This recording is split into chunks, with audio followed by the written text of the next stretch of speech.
J'aimerais aussi pouvoir laisser la parole à Laure qui fera part de son témoignage en tant que greffé, allogreffé. Donc moi, je vais rapidement vous présenter notre association. Alors, le titre AGMOP, comme vous l'avez vu au début, c'est un peu imprononçable, pour Association des greffés de la moelle osseuse de Midi-Pyrénées. C'est une association qui existe depuis 2002, qui est composée d'anciens patients du service, donc nous sommes tous greffés, auto ou allo-greffés, pour des pathologies différentes, leucémie, lymphome, diverses. Et la mission principale de l'association, c'est d'apporter du soutien et du réconfort aux patients qui est hospitalisé. Donc, nous sommes basés ici dans le CHU de Toulouse. Et on assure donc des permanences auprès des patients tous les samedis en roulement avec donc une équipe de visiteurs bénévoles. Toujours dans la mission d'améliorer le quotidien du patient, puisqu'on sait que ce sont des périodes d'hospitalisation longues et pénibles. On a par exemple facilité l'accès donc à l'internet, on a installé le réseau internet sur les 2 étages, mis des ordinateurs portables gratuitement dans les chambres, des jeux vidéo, la télévision gratuite, du matériel aussi divers et variés comme des vélos d'appartement pour se maintenir en forme. Et aussi et surtout des ateliers qui nous tiennent vraiment à cœur. Donc, depuis maintenant 2 ans existe un atelier de peinture dispensé par une art-thérapeute et 2 autres artistes peintres, donc qui viennent faire peindre les patients toutes les semaines. Donc ça c'est tous les jeudis. Le mercredi maintenant, depuis l'année dernière, on a une esthéticienne qui vient dispenser des soins, massage, du maquillage.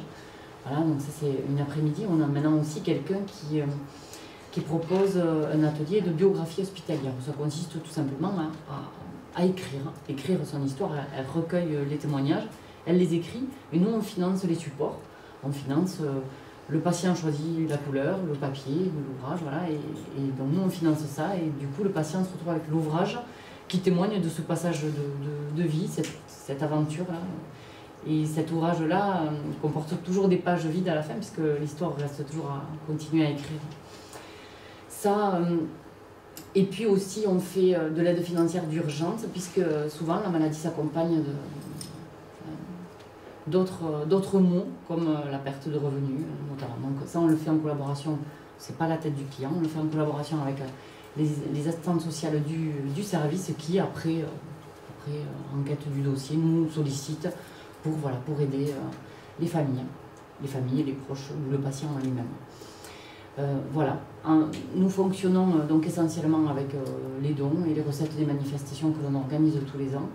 Et grâce à ça, on arrive à fonctionner avec un budget d'environ 20 000 € à l'année, qui nous permet d'acheter du matériel médical, de faire de l'aide financière donc d'urgence, vous l'avez compris, et de financer le groupe de recherche de Purpan. Voilà. Donc tous les ans, on alloue 10 à souvent 10 000 €. Ça fluctue, mais c'est environ 10 000 € de dons au groupement de recherche sur l'enseignement des maladies du sang de Toulouse. Voilà, je pense que ça suffit pour ce qui est de la présentation de nos rôles. Et voilà, je souhaite laisser la parole maintenant à Laure pour son témoignage de greffe. Oui. Il y a combien d'adhérents? Excusez-moi. Alors, d'adhérents, là c'est pareil, ça a fluctué puisque depuis quelques années, mais on en est à 300-350 adhérents. Et on est une quinzaine de membres actifs dans l'association. Nous ne sommes que des bénévoles. Ah oui. Il n'y a aucun salarié. Nous avons tous, pour la plupart des métiers à côté. Merci. Voilà. Laure, ça va, comme tu veux. Je vais essayer de vous résumer mon histoire en peu de mots. Après, vous êtes libre, voilà, c'est un témoignage, donc si vous avez des questions, je suis ouverte à toute question. J'ai aujourd'hui 38 ans, je vais sur mes 38 ans. J'ai eu une première leucémie en fait à l'âge de 13 ans, qui a été soignée par chimiothérapie.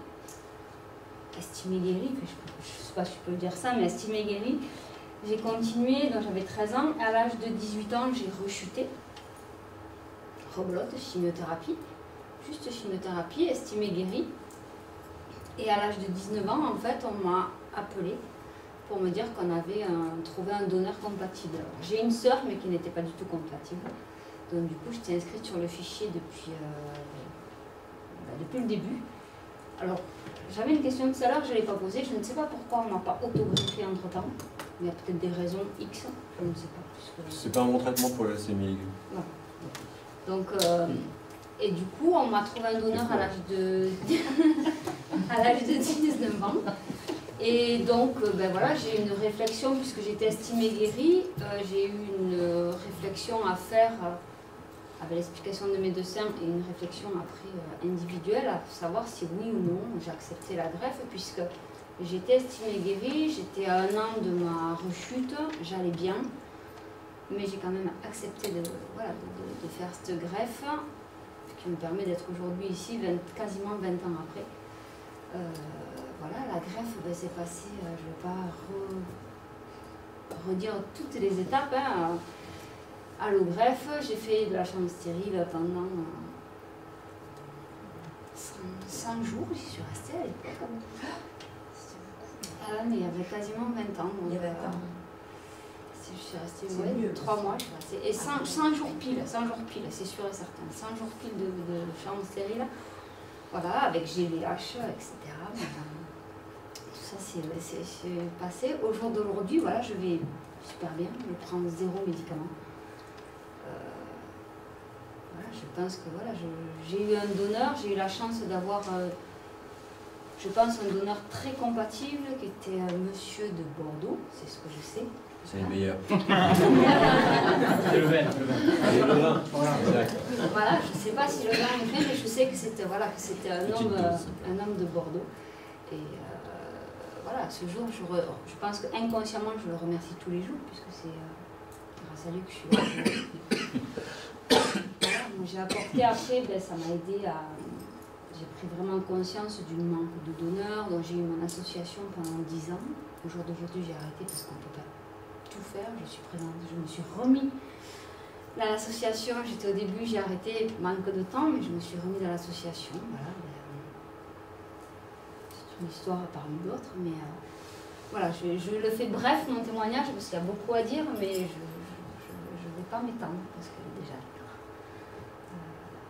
Après, je ne sais pas si vous avez souhaité poser des questions ou pas, mais je ne m'étends pas. Par rapport au GVH, vous avez eu des effets secondaires J'ai eu une GVH au niveau de la peau. Au jour d'aujourd'hui, j'ai des traces sur certains endroits de mon corps, en fait. Avec les années, les traces s'atténuent. J'ai eu de la chance, c'est la seule GVH que j'ai eue. Voilà. Ça a été vraiment localisé. J'ai eu des problèmes de taches sur la peau très localisées, qui sont toujours aujourd'hui, mais qui s'atténuent avec le temps.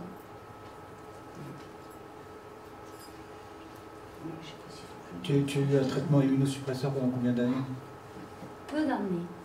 Je crois qu'après la greffe, j'ai eu un traitement pendant 2-3 ans, pas plus que ça. On a diminué et que voilà, j'ai eu aucune réaction, donc on a tout arrêté. J'ai pris de la cortisone après, voilà, sur de longues années par contre, à cause de la GVH, plein de problèmes. Au jour d'aujourd'hui, je ne vais pas dire que la cortisone ne m'a rien fait, hein, parce que j'ai les os en sale état, entre guillemets. Moi, j'ai une ostéonécrose, mais je résiste aux prothèses, je les repousse. Mais bon, voilà, sinon je vais très bien, j'ai une vie tout à fait normale. Voilà, là-dessus. Vous avez des contrôles réguliers encore? Non, il y a même J'y vais une fois tous les ans et demi. D'accord. Mais je pense que c'est manière. Hein.